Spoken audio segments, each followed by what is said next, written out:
It's not as if people want the truth. They don't want the truth.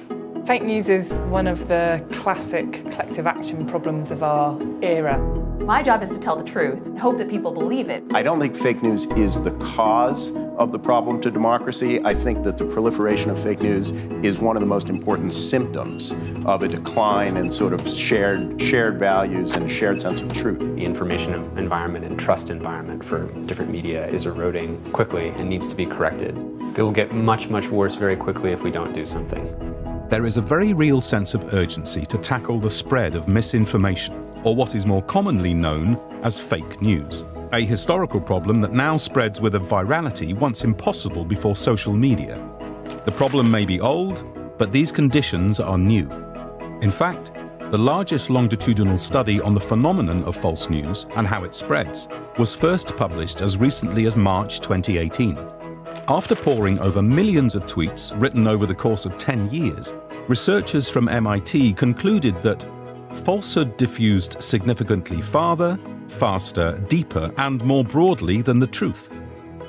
A couple of months earlier, political scientists from Dartmouth College, Princeton University, and the University of Exeter released equally troubling findings. Through analyzing the browsing history of thousands of Americans in the run-up to the 2016 election, they discovered that 1 in 4 citizens had seen at least one false story. As these patterns begin to emerge, measuring the actual scale and impact of fake news remains elusive, and we seem nowhere closer to solving the problem itself. Part of that difficulty stems from the very fact that there is little consensus on what fake news means. I think first we have to define fake news because we have two competing definitions that emerged over the course of 2016 as I was covering the election. At USA Today and at the USA Today Network, I actually instituted a rule not to use the phrase fake news. It's not news. What it is false information or propaganda. There was a very real phenomenon of purported news that was completely fabricated, particularly hoaxes. And that's not a new phenomenon. Anybody who's seen Snopes.com knows that urban legends and rumors that flatter people's biases have existed for as long as we've had human nature. But the internet and social media have given them a new platform, a new altitude, a new ability to spread. That said, the meme, fake news, as applied to any legitimate news outlet by people who don't like what the news outlet is reporting, that is obviously a major challenge for news organizations. In January 2018, the European Commission called upon a group of 39 experts, including staffers from Twitter, Facebook, and Google, to provide recommendations on how governments and tech companies could best address the spread of fake news. In March, this high-level group released a report calling for greater transparency on the part of social platforms, while stressing the importance of self-regulation. But much like the problem itself, they're just beginning to untangle its root causes and caution against applying simplistic solutions. What responsibility, if any, do these technology firms have in addressing the dissemination of misinformation on their platforms? The media environment that all of our minds are plugged into, and not just the social media environment, but just the way that technology is steering the thoughts, feelings, and beliefs of 2 billion people every day.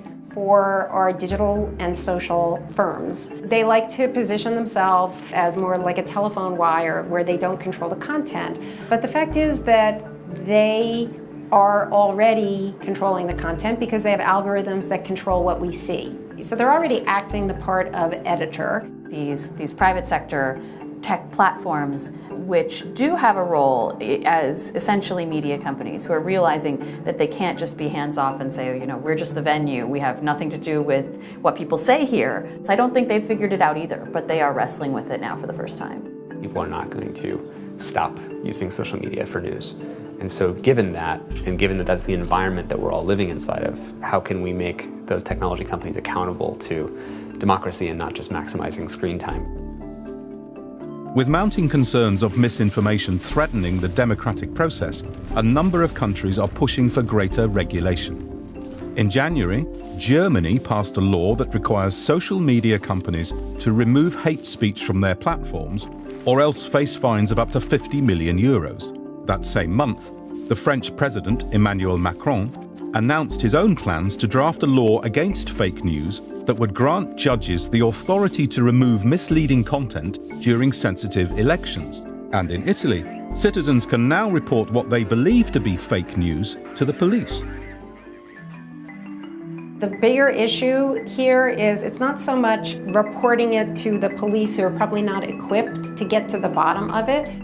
Putting it in the hands of the consumer is not really the answer, because the consumer who is most likely to consume this information and pass it on is probably the one who is least likely to understand that it's false information or that it's propaganda. I think as an American and as a fan of the First Amendment, I automatically react badly to the idea that there should be regulation of speech. There's got to be a way for us to have a free market of ideas that allows everybody to have a voice. It is a very slippery slope once you start regulating information and regulating content.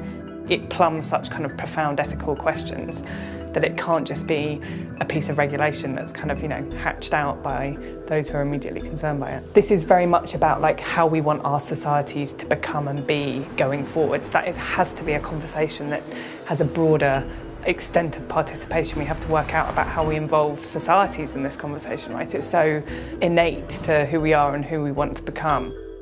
The part of governments and technology firms has been central to the discussion. But what about the role of journalists writing and publishing stories in this context?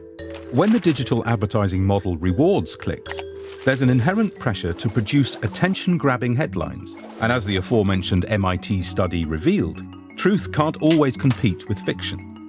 Yeah, the advertising-only business model has been incredibly destructive for journalism. Journalism can't compete if it's just about raw clicks. Journalism needs a new business model without question. It's past time, unfortunately. Journalism and print media in particular have had a really tough time for decades, since the invention of radio. Journalism has never paid for itself as journalism.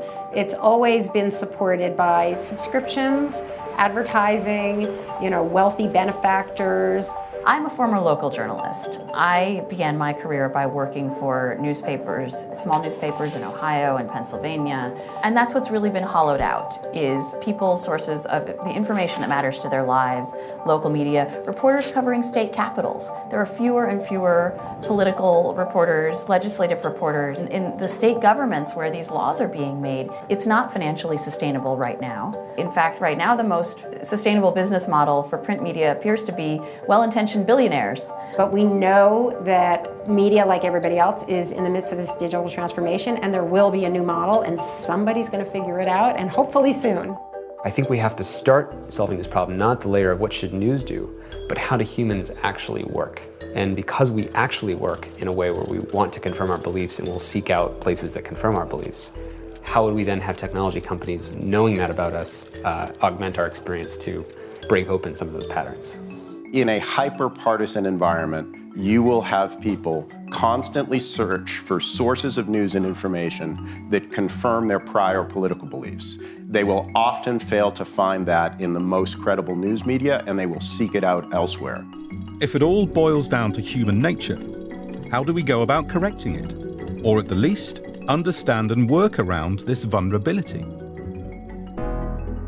If we only couch this in negative terms, if we only couch this in terms of the dangers, it's not going to incentivize everybody to solve the problem. Yeah, I think it's important to see the upside of social media, because on the one hand, everybody's always yelling at each other, and that probably has more to do with people and human nature than it does with the platform. But on the other hand, it empowers people who haven't had a voice before. Just being cognizant of how many more people are going to come online in the next 5 years, and how ill-prepared in some ways people are to the sophistication of how they will be manipulated effectively.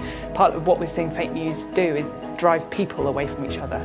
You're a libertarian activist or a member of a minority group, or sadly a member of the alt-right. The Nazis can find each other too and gain strength in numbers. You start on one video about, NASA astronauts, and you go down flat Earth route, and you're in this total wormhole only because these algorithms are trying to maximize how much time we spend. We have to start by understanding, where do minds get tripped up, and then how would we protect those minds to function in the way that we all want to be functioning? Tim Berners-Lee, the inventor of the World Wide Web, cited digital disinformation as one of the biggest challenges facing the future of the internet. He remains hopeful, however, that collaboration can fix it. It's up to us. It all decides on what we do now, on the decisions we make now.